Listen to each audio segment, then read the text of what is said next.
नमस्कार, प्रणाम, जय हिंद। आप सबों का स्वागत है सर्वेश क्लासेस केजीजी पे।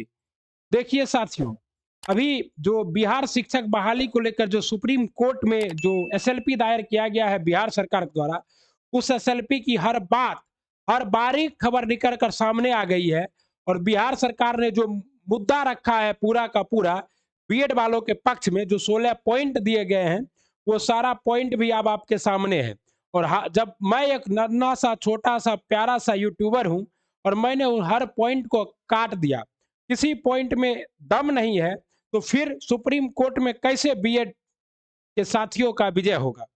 बात यह है कि बिहार सरकार कहीं लटकाना और भटकाना तो नहीं चाहती, क्योंकि बिहार शिक्षक बहाली को लेकर सुप्रीम कोर्ट में जो बिहार सरकार गई है और माननीय के पाठक जी गए हैं, तो सुप्रीम कोर्ट का ऑर्डर क्या होगा, बीएड वाले होंगे या नहीं, इस बात को हम लोग पूरा डिटेल्स आपको सामने रख रहे हैं प्रेम पूर्वक। इसमें जो बिहार सरकार द्वारा जो मुद्दा रखा गया, जो पॉइंट उठाए गए हैं, उस पॉइंट को मैंने नीचे हिंदी में वो एसएलपी को पढ़ के सारा पॉइंट नोट डाउन कर लिया है। और हर उस एक पॉइंट को मैं आपको डिटेल से बताऊंगा कि किस पॉइंट पर बीएड वालों का पक्ष मजबूत है और किस पॉइंट पर डीएलएड वालों का पक्ष मजबूत है। ओके, तो आइए स्टार्ट करते हैं। माननीय जितने भी हमारे पीआरटी के शिक्षक हैं और साथ ही साथ जो 9, 10 और 11, 12 के भी शिक्षक हैं, सबों को एक बात समझनी होगी कि अगर 9 अक्टूबर को ये फैसला अंतरिम रूप से नहीं आता है, आगे खिंचता है, तो जब तक, क्योंकि इसमें बीपीएससी के माननीय अतुल प्रसाद भी क्या है, एक पार्टी है, एक पेटिशनर है, तो जब तक इनका पार्टी पेटिशनर को एसएलपी क्लियर नहीं होगा, तब तक किसी का रिजल्ट नहीं आएगा। ये भरम मत पालिएगा कि 9 to 10 का आ जाएगा, 11 12 का आ जाएगा, सिर्फ 1 to 5 फंसेगा। हर कोई फंसने वाला है, किसी का रिजल्ट नहीं आएगा अगर जब तक क्लियर नहीं होगा। आइए मुद्दे पर चलते हैं। सबसे पहले जो है बिहार सरकार द्वारा जो वक्तव्य रखा गया है, वो ये रखा गया है कि बीएड वाले को शामिल करने के पक्ष में आपके सामने स्क्रीन पे जो लगा रखे हैं, देखिए, प्रक्रिया पहले से शुरू है। प्रक्रिया क्या है साथियों, पहले से शुरू है। प्रक्रिया क्या है, पहले से शुरू हो चुकी है, जो कि 100% सच है। इसमें कहीं कोई दो राय नहीं है। प्रक्रिया स्टार्ट थी, अब इस पर सुप्रीम कोर्ट को फैसला करना है कि प्रक्रिया एग्जाम होने के बाद स्टार्ट थी या जिस दिन नोटिफिकेशन निकला यानी कि मई 2023 में, तब से ही प्रक्रिया स्टार्ट थी। लेकिन आपको पता है कि एसएलपी पहले से दायर था बीएड वर्सेस डीएलएड के मुद्दे पे, इसलिए यहाँ भी बीएड वर्सेस डीएलएड पे क्या था, एसएलपी दायर था। और उस मुद्दे पे भी बिहार के छात्र गए हुए थे, डीएलएड का मुद्दा, जिसमें बिहार सरकार खुद एक पार्टी है 2022 में, लेकिन बिहार सरकार ने उस समय उस सुप्रीम कोर्ट के नोटिस का जवाब नहीं दिया था। दूसरा है कि बिहार सरकार ने जो पॉइंट 2 नंबर में देना चाहिए था, उस पॉइंट को बिहार सरकार ने 12 नंबर में दिया है। I don't know why, but ये पॉइंट एक थोड़ा वैलिड पॉइंट है कि आरटीआई एक्ट 2009 के तहत पिछड़े राज्यों को 5% तक छूट देने का अधिकार है। लेकिन जो हमने वो आरटीआई एक्ट 2009 पढ़ा, उसमें साफ लिखा है कि 1 से 2 बार ही आप छूट दे सकते हैं, जिसके तहत कि बिहार सरकार ने उस समय 2011 में क्या किया था कि पहले जो है 2011 में पहले टेट लेके टीचर बहाल किया था और बाद में उसकी ट्रेनिंग करवाई। ओके, तो ये छूट का काम भी हो चुका है और उसमें साफ लिखा हुआ है कि बार बार छूट आप नहीं दे सकते। आप अपने राज्य में ऐसा स्ट्रक्चर खड़ा कीजिए कि आप पहले ट्रेनिंग दीजिए, डीएलएड करवाइए, बीएड करवाइए, फिर शिक्षक बनवाइए।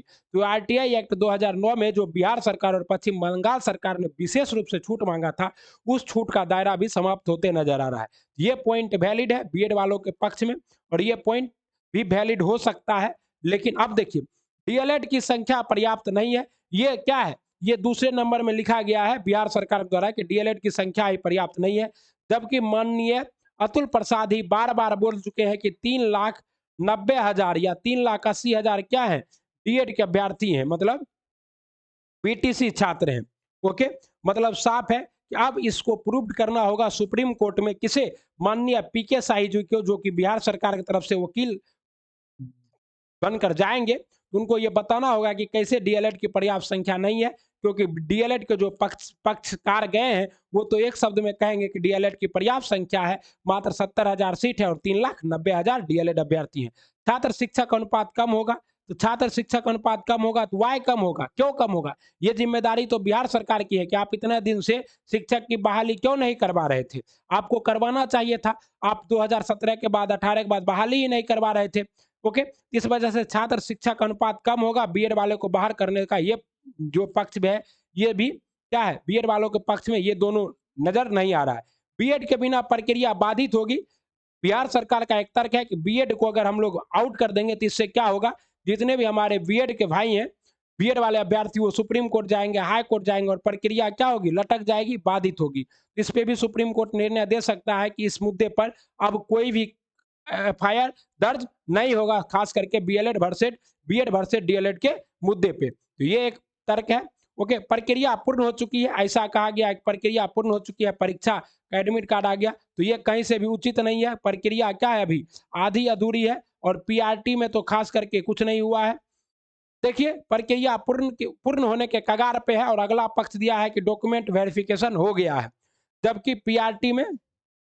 पीआरटी के लिए डॉक्यूमेंट वेरिफिकेशन नहीं हुआ है। ये प्रक्रिया, ये जो पॉइंट दिया गया है बीएड वालों के पक्ष में, ये पॉइंट भी कहीं रियलाइज नहीं कर रहा। आरटीआई एक्ट 2009 प्रभावित हो रहा है? बिल्कुल प्रभावित नहीं हो रहा है। इसमें साफ लिखा है कि आप लोग क्या कर सकते हैं, डीएलएड के ही छात्रों को शामिल कर सकते हैं। एनसीईटी का नोटिस नहीं मिला था, ये वैलिड पॉइंट है कि उस समय एनसीईटी में जो है बीएड वाले शामिल थे, लेकिन एनसीईटी और केवीएस का यहाँ पर जिक्र करना चाहूंगा मैं। केवीएस को भी एनसीईटी का नोटिस 11 अगस्त के बाद ही मिला। 11 अगस्त के बाद यानी 4 सितंबर को आसपास ही एनसीईटी ने क्लियर किया। लेकिन अब साफ है कि अगर अगर केवीएस ने अपने नोटिफिकेशन में एसएलपी का जिक्र किया था, आपने अपने एसएलपी में जो है, आपने अपने नोटिफिकेशन में उस एसएलपी का जिक्र क्यों नहीं किया? एसएलपी का जो एसएलपी का फैसला होगा वही मान्य होगा। ये नोटिफिकेशन की खामियां भी यहाँ सामने आ जाएगी कि आपने अपने नोटिफिकेशन में एसएलपी की चर्चा क्यों नहीं की, जब मुद्दा चल रहा था। और धनंजय कुमार जी ने आपको 2022 से ही क्या किया है, इसमें इस एसएलपी में बिहार सरकार को पार्टी बना रखा है। और जब आप नोटिफिकेशन निकाले थे तब भी चैलेंज कर दिया गया था। जब बहाली निकली थी तो एनसीईटी का अधिसूचना लागू था। ये बात सही है कि अधिसूचना लागू था, लेकिन उस अधिसूचना को ही रद्द कर दिया गया है। ओके, अगला पॉइंट दिया गया है, बिहार सरकार द्वारा प्रतियोगिता पर असर पड़ रहा है। मतलब साफ है, वो कह रहे हैं कि अगर बीएड वाले को बाहर किया जाएगा तो कम क्वालिफिकेशन वाले और कम पढ़े लिखे छात्र आ जाएंगे। तो यहाँ पर बीपीएससी को बताना होगा, बीपीएससी को बताना होगा कि कितने छात्र डीएलएड के हैं जो कि क्वालिफाई किए। हो सकता है कि सुप्रीम कोर्ट एक बात और कह दे कि सिर्फ और सिर्फ जो आप रखे थे 40% का क्राइटेरिया, 36% का और 32% का, इसी पर आप रिजल्ट दीजिए, प्रतियोगिता पर असर नहीं पड़ेगा। जो आपने रखा है अगर उसको पास कर रहा है तो उसको नौकरी दीजिए, नहीं तो उसको क्या कीजिए, उस सीट को आगे फॉरवर्ड कीजिए, ऐसा भी कहा जा सकता है। तो प्रतियोगिता पर असर पड़ रहा है, इसका मतलब क्या है कि डीएलएड वाले झुनझुना बजाते हैं, उनका अच्छा मार्क्स नहीं आएगा, सिर्फ बीएड ही वालों का अच्छा मार्क्स आएगा। इट्स नॉट फेयर और लगता नहीं है कि ये कहीं टिकने वाला है। गुणवत्ता पर प्रभाव पड़ेगा, ये भी तो गुणवत्ता, तो सर सुप्रीम कोर्ट ने तो साफ कहा है कि डीएलएड वाले ही क्या है, 1 to 5 में पढ़ाने के लिए गुणवत्ता युक्त हैं। ओके, तो डीएलएड वाले, तो ये भी सरकार का तर्क नहीं समझ में आ रहा है। छत्तीसगढ़ के पर तर्ज पर छूट दी जाए। देखिए छत्तीसगढ़ में क्या हुआ था, डीवी हो गया था, सब कुछ हो गया था, ठीक ना, सिर्फ ज्वाइनिंग देना बाकी था, ज्वाइन कराना बाकी था, लेकिन यहाँ कुछ हुआ नहीं है, यहाँ तो एग्जाम भी नहीं हुई थी। तो छत्तीसगढ़ के एसएलपी नंबर 35/325 पे जो छूट मांगा गया है, वो छूट बिहार सरकार को मिलेगी क्या, ये सुप्रीम कोर्ट के मेरिट पर निर्भर करता है। और वहाँ जो डीएलएड के और बीएड के जो वकील जाएंगे उनके मुद्दे पर मिले। देखिए इसमें एआई जो है, एआई पेटिशनर के रूप में डीएलएड वाले भी और बीएड वाले भी दोनों जुड़ चुके हैं और पेटिशनर दोनों ऐड हो चुके हैं। अब जो फैसला 9 अक्टूबर को जो बहस होगा उसमें ये दोनों उपस्थित रहेंगे, डीएलएड अभ्यर्थी और बीएड अभ्यर्थी। और अभी हमारी बात हो रही थी माननीय अमित विक्रम जी से, टीईटी शिक्षक संघ के जो अध्यक्ष हैं, तो उन्होंने साफ कहा कि अगर बीएड और डीएलएड का मुद्दा होगा तो टीईटी शिक्षक संघ अपनी कोई बात नहीं रखेगा, हम न्यूट्रल रहेंगे, हमको इस मुद्दे से लेना देना नहीं है। मतलब साफ है कि टीईटी शिक्षक संघ ने, टीटी शिक्षक संघ के अमित विक्रम जी जो कि जिसमें एक पार्टी है, वो बोले कि जब तक राज्यकर्मी का दर्जा वाला बात नहीं आएगा तब तक हमारा वकील इस मुद्दा पर कुछ नहीं बोलेगा, बस वहां बैठ के सारी प्रक्रियाओं को सुनता रहेगा। इस बार मौका दीजिए, आगे नहीं देंगे, ये भी कहा गया है बिहार सरकार द्वारा। इस बार जो है मौका दिया जाए बीएड वालों को, हम लोग आगे मौका नहीं देंगे। अब देखिए सारा मेरिट सुप्रीम कोर्ट पर निर्भर करता है और सारा मेरिट निर्भर करता है कि डीएलएड के वकील कितने तगड़े हैं। अगर डीएलएड के वकील तगड़े होंगे तो क्या करेंगे, इस सारे पॉइंट को एक एक करके छलनी छलनी कर देंगे और बीएड वाले के अरमा पे पानी फिर जाएगा। अब बात यह है कि डीएलएड वाले जितने भी भाई हैं उन्होंने अपना ग्रुप बनाया है, चंदा इकट्ठा कर रहे हैं, लेकिन डीएलएड की संख्या बिहार राज्य के अंदर कम है और उत्तर प्रदेश के बहुत सारे छात्र डीएलएड अभ्यर्थी आए हुए हैं बिहार। तो अगर दोनों छात्र सभी मिलकर चंदे में सहयोग करते हैं तब तो बातें कुछ होगी, नहीं तो सिर्फ और सिर्फ बिहार के डीएलएड छात्रों से क्या होगा, हो सकता है कि वकील कमजोर हो और कुछ मुद्दे पर बिहार सरकार एज ले ले और ये प्रक्रिया, ये जो तारीख है ये आगे की तारीख। और नोटिस मिला था 2022 का नोटिस मिला था बिहार सरकार को, लेकिन बिहार सरकार कह रही है कि हमको कुछ जानकारी एसएलपी की नहीं थी। ये कैसे हो सकता है कि सुप्रीम कोर्ट में केस चल रहा है जिस मुद्दे पर उसकी जानकारी आपको नहीं है, आपने अपने गजट में इसका चर्चा क्यों नहीं किया, सबसे बड़ी बात ये है। अब सबसे दूसरी बात यह है कि बिहार सरकार क्या चाहती है, प्रक्रिया को जल्दी पूरा करवाना। अगर जल्दी चाहती होगी तो कहेगी कि आज ही फैसला दे दीजिए, क्या कहेगी, आज ही फैसला दे दीजिए, ठीक नहीं, सुप्रीम कोर्ट को। ओके, सुप्रीम कोर्ट को क्या कहेगी कि 9 अक्टूबर को ही निर्णय सुना दिया जाए कि हम क्या करें, हमने आपके पास सारा मुद्दा रख दिया है। जज जिसको ये केस अलॉट हुआ उन्होंने सारा एसएलपी के सारे प्रोविजन को उन्होंने पढ़ लिया होगा। ओके, और 9 अक्टूबर को यानी कि मंडे को जब जज महोदय बैठेंगे, माननीय न्यायाधीश, तो उनके पास तो सारा साक्ष्य जो मुद्दा जो दायर किया गया वो सब तो वो पढ़ चुके होंगे और जैसे ही, और हो सकता है कि देखिए मिनिमम तो इसमें 3 हेयरिंग लग जाएगा। अगर 9 अक्टूबर को फैसला नहीं आया तो इसमें जो है कम से कम 3 बार, इसका 3 बार क्या लगेगा, डेट आएगा, 3 डेट आएगा। अब ये 3 डेट एसएलपी में आपको पता है, उसके बाद दुर्गा पूजा छठ की छुट्टी होगी, तो जो डेट है वो अक्टूबर के लास्ट में यानी कि नवंबर में भी दिया जा सकता है। अगर इस बार 3 डेट मिलती है तो ये प्रक्रिया जो है कम से कम 6 महीने क्या होगी, खिसक जाएगी। और तब इस 6 महीने में 6 to 8 की जो वैकेंसी आने वाली थी वो वैकेंसी भी नहीं आएगी। मतलब साफ है कि अगर 6 to 8 की जो आने वाली बहाली है वो भी प्रभावित होगी, आने वाली बहाली भी क्या होगी, भी प्रभावित होगी। ओके, तो अब देखना है कि बिहार सरकार अपना पक्ष किस तरह से रखती है और खास करके डीएलएड अभ्यर्थियों के वकील और बीएड अभ्यर्थियों के वकील किस तरह से अपना पक्ष रखते हैं। सारा मुद्दा आपको हम अपने टेलीग्राम चैनल पे जो एसएलपी की सारी डिटेल है वो डाल देंगे, लेकिन उसमें से जो बीएड वाले के पक्ष में या डीएलएड के विपक्ष में जो तर्क दी गई थी बिहार सरकार द्वारा, मैंने उस सारे तर्क को आपको बारी बारी से बताया। छूट लेने का प्रयास किया जा रहा है बिहार सरकार की तरफ से। और जहां तक हमें अंदर की खबर आई है कि ना बीपीएससी इस एसएलपी दायर करने के पक्ष में था और ना ही बिहार सरकार पक्ष में थी, लेकिन माननीय शिक्षा विभाग के जो अपर मुख्य सचिव है जिनका नाम है माननीय के पाठक जी, वो इसके पक्ष में थे। उन्होंने ही पर्सनली अपने तर्ज पर ये एसएलपी दायर कर दिया है और बिहार सरकार को पार्टी बना दिया है। अब जो भी होगा, माननीय के पाठक जी जब तक विभाग में है वो, और देखिए ये दो जो क्या है, दो जो senior most retired IPS officer हैं, आईएएस ऑफिसर हैं, एक माननीय अतुल प्रसाद जी और दूसरे माननीय के पाठक जी। ये इन दोनों के आपसी विवाद का भी नतीजा है और ये इन्होंने तो सरेंडर कर दिया है और इन्होंने साफ कहा है कि किसने, माननीय अतुल प्रसाद ने साफ कहा है कि अतुल प्रसाद ने साफ कहा है कि हम लोग क्या करेंगे, पीआरटी का जो है हम लोग टीवी नहीं करेंगे, पीआरटी का हम लोग रिजल्ट